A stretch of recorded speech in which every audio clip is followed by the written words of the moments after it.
नमस्कार, आप देख रहे हैं न्यूज 18 बिहार झारखंड और मैं हूं आपके साथ लक्ष्मी। देश का पहला समझाने वाला बुलेटिन देखना शुरू कर चुके हैं आप। खबर तो समझिए, इस आधे घंटे में हम आपको खबर तो दिखाएंगे ही, साथ ही खबरों की पेचीदगी भी सुलझाएंगे। तो वो कौन सी होगी मुख्य खबरें जिस पर होगी हमारी नजर, पहले वो जान लेते हैं। आज की 4 बड़ी खबरें देखिए। पहली खबर है, चिराग तले अंधेरा आखिर कौन कर रहा है, ये आपको डिटेल में समझाएंगे। इन दिनों चिराग पासवान चर्चा में क्यों हैं, ये भी आपको आगे बताएंगे। और इसके बाद आपको समझाएंगे चंपाई बार बार आदिवासी हित की बात आखिर क्यों कर रहे हैं। चंपाई सोरेन भी इन दिनों सियासत के लिहाज से बहुत ज्यादा चर्चा में है, वो भी आपको आगे बताएंगे। और इसके बाद असम विधानसभा में 2 घंटे के ब्रेक पर आखिर रोक क्यों लगाया गया है, वो भी आपको बताएंगे। और इसके बाद आपको बताएंगे शैलेंद्र को सम्मान आखिर कब मिलेगा, ये भी आपको डिटेल में बताएंगे। और इसके अलावा भी कई बड़ी खबरें होंगी जिस पर हमारी मुख्य तौर पर नजर रहेगी। आप बस देखते रहिए, खबर तो समझिए। तो आरजेडी ने चिराग पासवान की पार्टी लोक जनशक्ति पार्टी में टूट की भविष्यवाणी की है। आरजेडी नेताओं ने कहा है कि बीजेपी चिराग की पार्टी के 3 सांसदों को तोड़ने में लगी है। आरजेडी के दावे पर एलजेपी, आरवी और बीजेपी की ओर से पलटवार किया गया है। सवाल है कि चिराग तले कौन अंधेरा फैलाने की कोशिश कर रहा है और आखिर क्यों, इस रिपोर्ट में देखिए।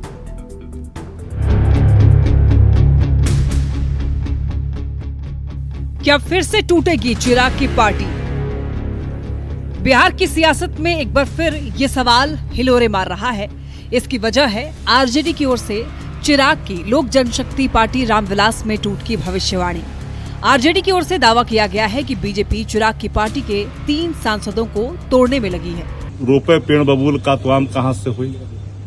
उनको पता है कि पिछली बार लोक जनशक्ति पार्टी को कई टुकड़ों में तब्दील जिन लोगों ने किया और जो लोग उस भूमिका में सक्रिय थे और वही लोगों को आपने टिकट दिया, तो जो जीत के आए हैं 2 महिला 1 पुरुष, उनकी स्थिति क्या होगी तो सबको पता है। चिराग की पार्टी को लेकर आरजेडी की ओर से की गई भविष्यवाणी के बाद बिहार की सियासत में उबाल आ गया है। लोक जनशक्ति पार्टी रामविलास के सांसद अरुण भारती ने आरजेडी पर पलटवार किया है। अरुण भारती ने कहा कि आरजेडी भ्रामक खबर फैलाने का काम कर रही है। एनडीए गठबंधन पूरी तरह से एकजुट है, उसे कोई तोड़ नहीं सकता। हम राजद की इस चाल को उजागर करते हैं और साफ तौर पर कहना चाहते हैं कि हमारा गठबंधन एनडीए के साथ अटूट है और हम मिलकर देश की प्रगति के लिए काम करते रहेंगे। एलजेपी रामविलास को लेकर आरजेडी के दावे पर बीजेपी के राष्ट्रीय प्रवक्ता शाहनवाज हुसैन ने भी पलटवार किया है। शाहनवाज ने कहा कि आरजेडी अपनी पार्टी पर ध्यान दे, अफवाह फैलाना बंद करें और ये देखें कि उनके पार्टी के लोग छोड़कर आखिर क्यों जा रहे हैं। आरजेडी अपनी पार्टी की फिक्र करे, चिराग पासवान के फिक्र में दुबली न हो। चिराग की पार्टी के सांसदों के साथ साथ बीजेपी ने भी आरजेडी के दावे को बकवास बताया है और आरजेडी नेताओं को भ्रम न फैलाने की नसीहत दी है। वैसे विपक्ष को इस तरह का दावा करने के मौके उन 5 असहमति के बाद मिला जो चिराग पासवान ने बीजेपी और केंद्र सरकार के फैसले पर जताया था। न्यूज 18 के लिए पटना से रवि एस नारायण के साथ ब्यूरो रिपोर्ट। चिराग पासवान ने अपनी पार्टी में टूट की खबर का खंडन किया है। चिराग पासवान ने कहा है कि काठ की हांडी बार बार नहीं चढ़ती है। जो इस तरह की मंशा पाले हुए हैं वो भ्रम में है। साथ ही उन्होंने विपक्ष पर भ्रम फैलाने की साजिश रचने का आरोप लगाया है। आज की तारीख में जो विपक्ष के द्वारा ये भ्रम फैलाया जा रहा है मेरी पार्टी और सांसदों को लेकर, ये उसी साजिश को हवा देने की सोच है जो 2021 में रची गई थी और जिसकी वजह से इन लोगों को लगा था कि शायद चिराग पासवान को ये लोग समाप्त कर देंगे, पर ना उस वक्त ये लोग चिराग पासवान को समाप्त कर पाए। लोग सोचते हैं कि पार्टी में इस तरीके की टूट हो, वो अपनी ख्वाहिशों को पर देने का काम कर रहे हैं। वो ऐसा चाहते हैं कि ऐसा हो, पर किसी की चाहत से कुछ हो ऐसा होता नहीं है। उनकी ख्वाहिश जरूर है कि उनको तसल्ली मिलेगी अगर ऐसा हो, पर अफसोस कांट की हांडी बार बार नहीं चढ़ती है, तो इस बार ऐसा कुछ होने वाला नहीं है। आइए अब जानते हैं कि वो कौन कौन सी 5 असहमति है जिसकी वजह से आरजेडी को चिराग की पार्टी में टूट की भविष्यवाणी करने का मौका मिल गया। ये आपको ग्राफिक्स के जरिए बताना चाहेंगे कि आखिर वो कौन कौन सी बात है। देखिए, पहला है कोटे में कोटा के सुप्रीम कोर्ट के फैसले पर अलग स्टैंड रखा, यानी कि चिराग पासवान ने जब सुप्रीम कोर्ट की तरफ से कोटे में कोटा देने की बात सामने आई तो इस पर उन्होंने अलग स्टैंड रखा। और दूसरा, वक्फ बोर्ड बिल को जेपीसी में भेजने की मांग चिराग पासवान ने रख दी। और तीसरा, लेटरल एंट्री में नियुक्ति के मामले पर केंद्र सरकार को घेरा। इस मामले को लेकर के भी केंद्र सरकार के खिलाफ इन्होंने बोला। और उसके बाद चौथा है, जातीय जनगणना पर भी विपक्ष के सुर में सुर मिलाया चिराग पासवान ने। और पांचवा है, झारखंड और जम्मू में चुनाव लड़ने का ऐलान चिराग पासवान ने किया। और ये सब इन्होंने जो असहमति जताई है इन मामलों पर, इसको भी आपको आगे समझाते हैं। और देखिए, समझाते हैं ये भी कि चिराग तले अंधेरा आखिर कर कौन रहा है। तो देखिए, बिहार में अगले साल विधानसभा का चुनाव होना है 2025 में। फिलहाल एनडीए की स्थिति बहुत मजबूत है बिहार में। गठबंधन बरकरार रहा अगर तो इंडिया अलायंस को मुश्किलों का सामना करना पड़ सकता है, इंडी गठबंधन को मुश्किल हो सकती है। और यही वजह है कि आरजेडी की ओर से एनडीए में फूट डालने की कोशिश हो रही है। तो आरजेडी नेता चिराग की पार्टी में टूट का दावा कर रहे हैं। आरजेडी नेताओं का यह दावा है कि बीजेपी चिराग की पार्टी को तोड़ना चाहती है, लेकिन एनडीए नेताओं ने आरजेडी के दावे को बकवास बता दिया है। और चिराग पासवान ने भी ये कह दिया है, चिराग पासवान ने भी अपना स्टैंड बिल्कुल क्लियर कर दिया है और कह दिया है कि उनकी पार्टी पूरी तरह से एकजुट है और वो एनडीए के साथ मजबूती से खड़े हुए हैं।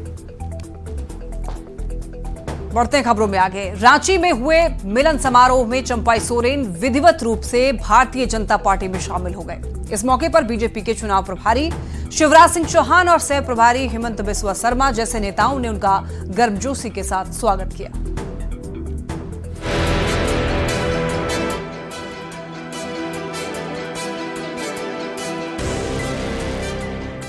हम जैसा व्यक्ति के ऊपर जासूसी लगा दिया, कितना शर्म की बात है।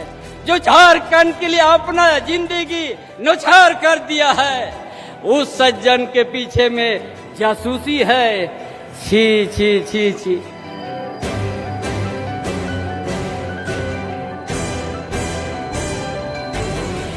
बीजेपी में शामिल होते ही जेएमएम पर कुछ इस अंदाज में हमलावर हुए पूर्व मुख्यमंत्री चंपाई सोरेन। दुर्वा के गोल चक्कर ग्राउंड में मिलन समारोह हुआ। इस मौके पर बीजेपी के चुनाव प्रभारी शिवराज सिंह चौहान, सह प्रभारी हेमंता बिस्वा शर्मा, पूर्व मुख्यमंत्री बाबूलाल मरांडी और अर्जुन मुंडा जैसे दिग्गज नेताओं ने चंपाई सोरेन का पार्टी में गर्मजोशी के साथ स्वागत किया। बीजेपी में आते ही उनके तेवर बदले नजर आए। जो यहाँ आदिवासी का अस्मिता की बात है, यहाँ का मूलवासी का अस्मिता का बात है, हम इसीलिए हम चुना। यदि आज का समय में यदि हम संताल परगना सिद्धू का धरती को यदि बचाना है तो भारतीय जनता पार्टी में जाकर ही हम बचा पाएंगे। जेएमएम से सियासी सफर शुरू करने वाले चंपाई सोरेन पार्टी के साथ साथ गठबंधन सरकार में मंत्री और मुख्यमंत्री तक रहे, पर करीब 5 दशक बाद पार्टी से अलग हुए तो उनका दर्द सबके सामने छलक पड़ा। हम उस खून का बूंद है, यदि हम उन खून का बूंद है तो संताल परगना भारतीय जनता पार्टी में रह के हम घूसपटिया को रोक के दिखा देंगे और संताल परगना का आदिवासी को बचाएंगे। जय झारखंड, जय श्री राम। झारखंड में विधानसभा चुनाव से ठीक पहले चंपाई सोरेन को अपने पाले में करके बीजेपी ने जेएमएम को बड़ा झटका दिया है। इससे आने वाले दिनों में झारखंड की सियासत में और गर्माहट आने की आशंका जताई जा रही है। संजय सिन्हा, न्यूज़ 18, रांची। आइए अब ये समझते हैं कि चंपाई सोरेन बार बार आखिर ये क्यों कह रहे हैं कि झारखंड में आदिवासियों का अस्तित्व खतरे में है और बीजेपी ही आदिवासियों का भला कर सकती है, जिसकी वजह से वो बीजेपी में आए हैं। और इसको समझने के लिए साल 1951 से 2011 तक झारखंड में आबादी का संतुलन कैसे कैसे बदला वो समझना बेहद जरूरी है। तो देखिए, 1951 में झारखंड में आदिवासियों की जनसंख्या 36% थी, जबकि मुसलमानों की आबादी की अगर बात करें तो 8.9% थी। तो 1991 में आदिवासियों की आबादी घटकर के 27.67% रह गई, जबकि मुसलमानों की आबादी बढ़ करके 12.18% हो गई।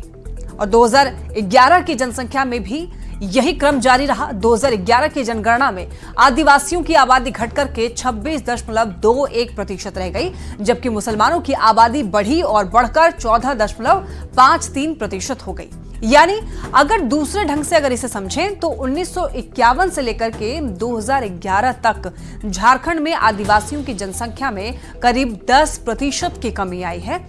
और वहीं 1951 में जो आबादी 36% थी वो 1991 में घट करके 27.67% हुई और साल 2011 में घट करके 26.21% रह गई। दूसरी ओर 1951 से 2011 के बीच मुस्लिम आबादी करीब 6% बढ़ गई। 1951 में मुसलमानों की आबादी 8.9% थी, जो कि 1991 में बढ़ी और बढ़कर के 12.18% हुई और 2011 में बढ़कर 14.53% हो गई। यानी कि ये ग्राफ आप देख सकते हैं, आदिवासियों की संख्या जो है वो घटी है 10%, मुसलमानों की आबादी जो है वो बढ़ी है 6% के लगभग में। अब देखिए, बीजेपी सबसे ज्यादा संथाल में बांग्लादेशी घुसपैठ की वजह से डेमोग्राफिक चेंज होने का आरोप लगाती रही है। इसलिए यह जानना भी बेहद जरूरी हो जाता है कि संथाल की जनसंख्या में कैसे बदलाव हुआ। साल 1951 की जनगणना के अनुसार संथाल परगना में आदिवासियों की संख्या 44.67% थी और मुस्लिमों की संख्या की अगर बात करें तो 9.44% और अन्य लोगों की जनसंख्या 45.9% थी। तो साल 1991 की जनगणना में आदिवासियों की संख्या में गिरावट दर्ज की गई, जबकि मुसलमानों की आबादी में बढ़ोतरी दर्ज की गई। 1991 में आदिवासी आबादी 31.89% और मुस्लिम आबादी 18.25% और अन्य बाकी लोगों की आबादी 49.9% रही।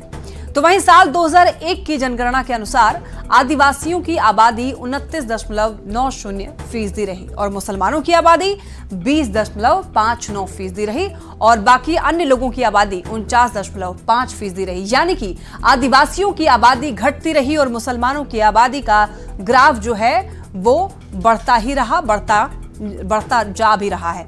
और देखिए, साल 2011 की जनगणना में भी आदिवासी समाज की आबादी का घटना और मुस्लिम आबादी का बढ़ना जारी रहा। जनगणना के अनुसार आदिवासियों की आबादी 28.11% पहुंच गई, मुस्लिम आबादी बढ़कर के 22.73% और अन्य लोगों की आबादी 49.2% रह गई। और अब ये डेमोग्राफिक कैसे चेंज हुई, इसकी वजह क्या है? क्या सच में बांग्लादेशी घुसपैठ हुआ जिसकी वजह से आदिवासियों की संख्या घटी या फिर कुछ और कारण है?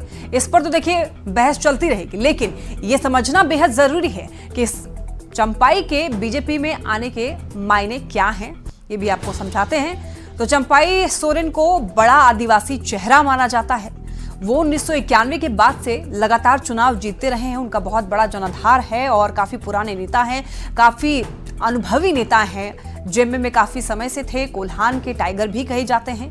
चंपाई सोरेन को कोल्हान का टाइगर कहा जाता है। कोल्हान में विधानसभा की 14 सीटें आती हैं और यहां पर बीजेपी का हाथ खाली है। बीजेपी यहां पर काफी कमजोर मानी जाती है और इसीलिए कहा जा रहा है अगर चंपाई सोरेन बीजेपी में आ गई है, अब बीजेपी मजबूत हो सकती है कोल्हान में। तो चंपाई सोरेन के हटने से जेएमएम को बड़ा नुकसान होने की भी आशंका एक तरफ जताई जा रही है और इससे पूरे कोल्हान में जेएमएम कमजोर पड़ सकती है। यही वजह है कि चंपाई सोरेन को बीजेपी ने इतने गर्मजोशी के साथ स्वागत किया।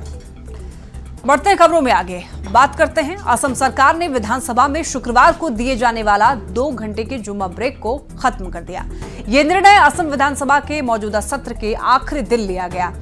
असम के मंत्री पीयूष हजारिका ने सरकार के इस फैसले की घोषणा करते हुए कहा, असम में सच्ची धर्मनिरपेक्षता को फिर से हासिल करने के लिए एक अहम मील का पत्थर असम विधानसभा ने आज से हर शुक्रवार को जुम्मा की नमाज के लिए 2 घंटे के ब्रेक की प्रथा को खत्म कर दिया है।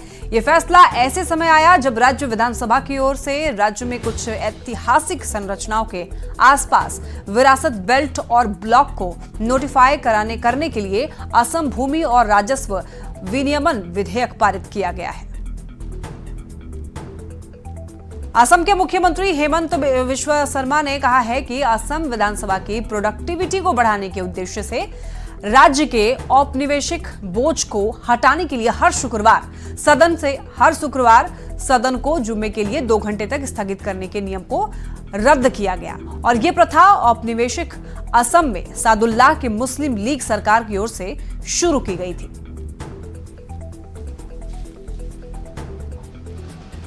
(1937) में असम में मुस्लिम लीग का शासन था। वो समय हमारे स्टेट का मुख्यमंत्री था सर सैयद सादुल्लाह। उन्होंने ये नियम बनाया था कि हर शुक्रवार असेंबली को 2 घंटे के लिए जुम्मा नमाज के लिए छुट्टी दिया जाएगा। आज हमारे विधायक लोगों ने निर्णय किया कि हम विधानसभा में आता हूं काम करने के लिए, हमको प्रोडक्टिविटी चाहिए, तो इसीलिए हमें शुक्रवार का दिन भी हम लोग विधानसभा करेगा, नॉन स्टॉप हम लोग विधानसभा करेगा।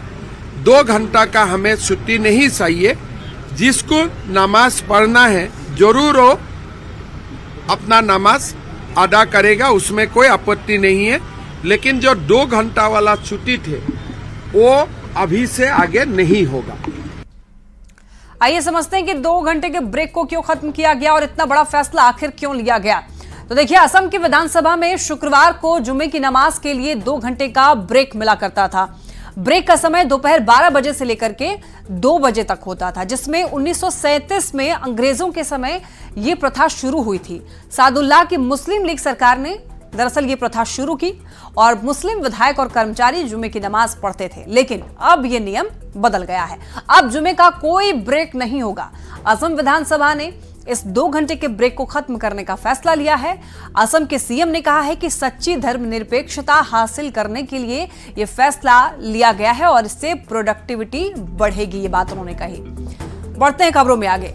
बिहार को उसका नया डीजीपी मिल चुका है। 1989 बैच के आलोक राज बिहार की पुलिसिंग को और सख्त करते हुए अब नजर आएंगे।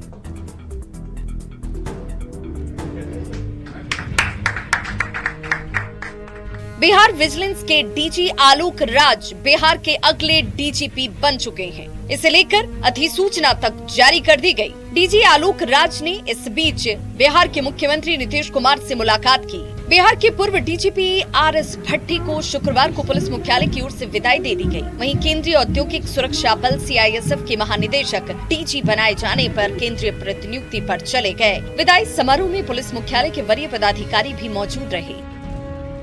बिहार के पूर्व डीजीपी राजविंदर सिंह भट्टी सेंट्रल डेपुटेशन पर चले गए। पिछली बार भी जब डीजीपी पद के लिए नामों पर विचार चल रहा था, तब भी आलोक राज इस रेस में शामिल थे। लेकिन इस बार सीनियरिटी के अनुसार डीजीपी के नाम पर फैसला लिया गया है। आलोक राज बिहार के नए डीजीपी बनाए जा चुके हैं। ऐसे में जान लीजिए कि कौन है आलोक राज। 1989 बैच के अफसर हैं Alok Raj. Vigilance investigation bureau के डीजी हैं आलोक राज। एक जिम्मेदार पुलिस ऑफिसर के तौर पर इनकी पहचान है। शांत स्वभाव के साथ पारखी नजर रखते हैं आलोक राज। कई अहम पदों को संभाल चुके हैं आलोक राज। बिहार में हाल के दिनों में कानून व्यवस्था को लेकर सवाल उठ रहे हैं। विपक्ष लगातार सरकार को लॉ एंड ऑर्डर पर घेर रहा है। ऐसे में नए डीजीपी को जिम्मेदारी मिलने के बाद उम्मीद है कि प्रदेश की पुलिसिंग और सख्त होगी। न्यूज़ 18 के लिए पटना से अमित कुमार के साथ ब्यूरो रिपोर्ट। आइए अब आपको बताते हैं कि नए डीजीपी आलोक राज कौन हैं। इनको आप जानिए। दरअसल 1989 बैच के आईएएस अफसर हैं आलोक राज। एक जिम्मेदार पुलिस ऑफिसर के तौर पर इनकी पहचान है। बेहद ही शांत स्वभाव के जाने जाते हैं और साथ ही साथ शांत स्वभाव के साथ में पारखी नजर है। कई अहम पदों को ये संभाल चुके हैं और अब बिहार के डीजीपी बने हैं, तो यहाँ पर ये पदभार इनको मिला है। और बता दें आपको, कहा जा रहा है कि इनके पद संभालने से काफी कुछ अच्छा होगा बिहार में। बढ़ते हैं खबरों में आगे। हिंदी सिनेमा के महान गीतकार शैलेंद्र अगर आज जिंदा होते तो वो 101 साल के हो गए होते। अफसोस कि उन्होंने 43 साल की उम्र में ही दुनिया को अलविदा कह दिया। पर उनके लिखे हुए गीत आज भी घर घर में गूंजते हैं। आवारा, अनाड़ी जैसी फिल्मों में गीत लिखने वाले शैलेंद्र ने संगीत जगत में ऐसी छाप छोड़ी है जो अनंत काल तक रहेगी। पर इतने महान कलाकार को आज तक उनके हिस्से का सम्मान नहीं मिल पाया है। न्यूज़ 18 लगातार मुहिम चला रहा है और पूछ रहा है कि आखिर शैलेंद्र को सम्मान कब मिलेगा।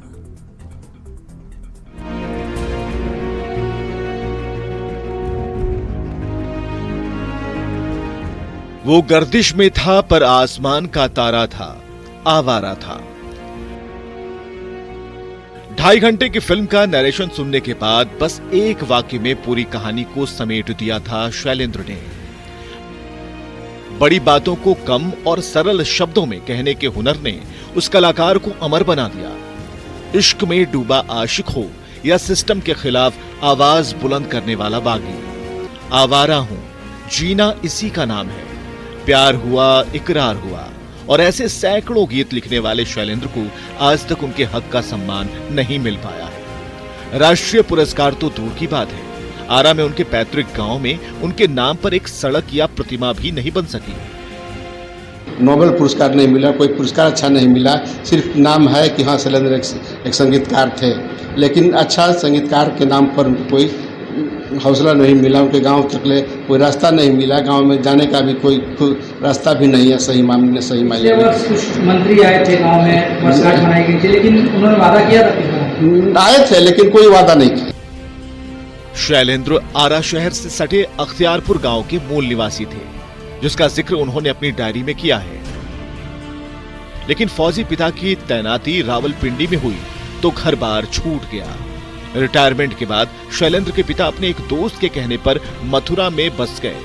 आगे चलकर रेलवे में नौकरी लगी, पहले झांसी और फिर मुंबई में पोस्टिंग हो गई। मुंबई में ही उनकी भेंट अभिनेता और निर्देशक राज कपूर से हुई और शुरू हुआ महान गीतकार बनने का सफर। शैलेंद्र ने 170 फिल्मों में जिंदगी के हर फलसफे और हर रंग पर गीत लिखे। 14 दिसंबर 1966 को मुंबई में उनका निधन हो गया। उनकी जयंती और उनके निधन पर उन्हें लोग याद तो करते हैं, लेकिन जिस सम्मान के वे हकदार हैं उन्हें वो नहीं मिल पाता। आरा से संवाददाता चंदन कुमार के साथ ब्यूरो रिपोर्ट, न्यूज़ 18। और इसी के साथ बुलेटिन में इतना ही। तमाम खबरों के लिए आप देखते रहिए न्यूज़ 18।